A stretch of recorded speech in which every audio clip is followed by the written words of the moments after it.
All right, welcome back to the channel. Today I'm talking about a huge piece of information that just dropped out of Google about next year and how a huge, very popular form of audience targeting is being sunset and killed in August 2023 for all advertisers and kind of being pushed more towards the full automation route. So mainly this was dropped yesterday on Google's announcements and news page, basically saying next year in August 2023, similar to audiences will be killed and no longer able to be used in any new or existing campaigns.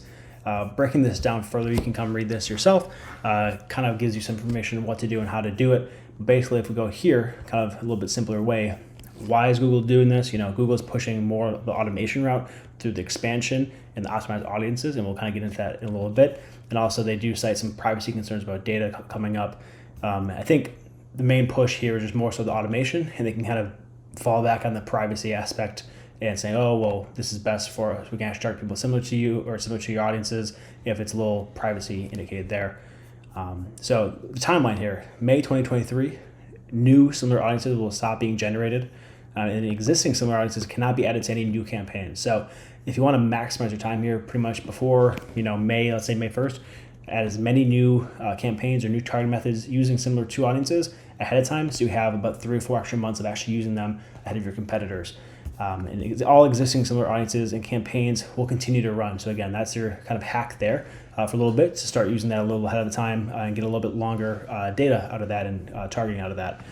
Then in August 2023, this is when the program will actually be killed. So similar audiences are removed from any and all campaigns, and the historical reporting data will remain available to look back upon and see how that happened, which is nice. At least that we kind of see, post and pre what happened and where your better targeting is.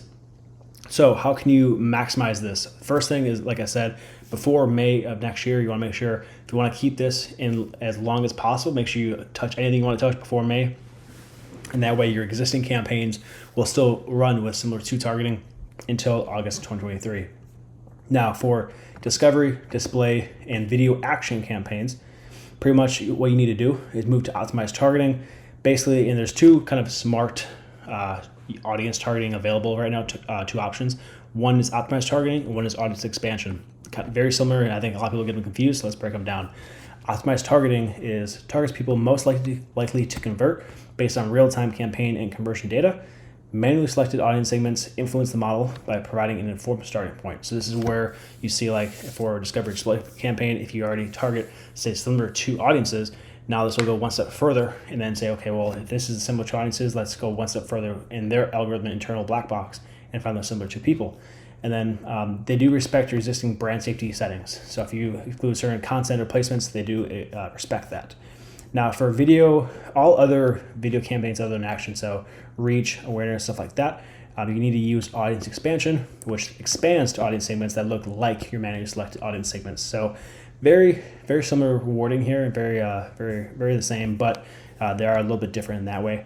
And then search and shopping campaigns, pretty much just use the smart bidding and the first party data. So kind of complete that triangle, especially with the search. So you got smart bidding, you have your first party data attached, and then a responsive search ad and broad match. So technically a square that way. So a triangle to a square. And then performance max, pretty much no changes needed. This will affect, probably some audience signals and some asset groups, since I'm a fan of using similar to audiences and for my audience signals. But nothing really got to change in terms of targeting if you want to keep similar stuff that way. So the main question, how to use similar audiences in the future. Again, display, discovery, and video action campaigns. Use optimized targeting with your first party customer data list as audience hints, similar to how do you think of PMAX audience signals, kind of the same way there. And then non-video action campaigns, so again, awareness, reach, use your audience expansion with your first party data in your ad groups. So that's going to be the little hack to keep doing similar to. Basically, you're pretty much giving Google the ability and trust, and they're saying, hey, we will do this internally with our own bidding.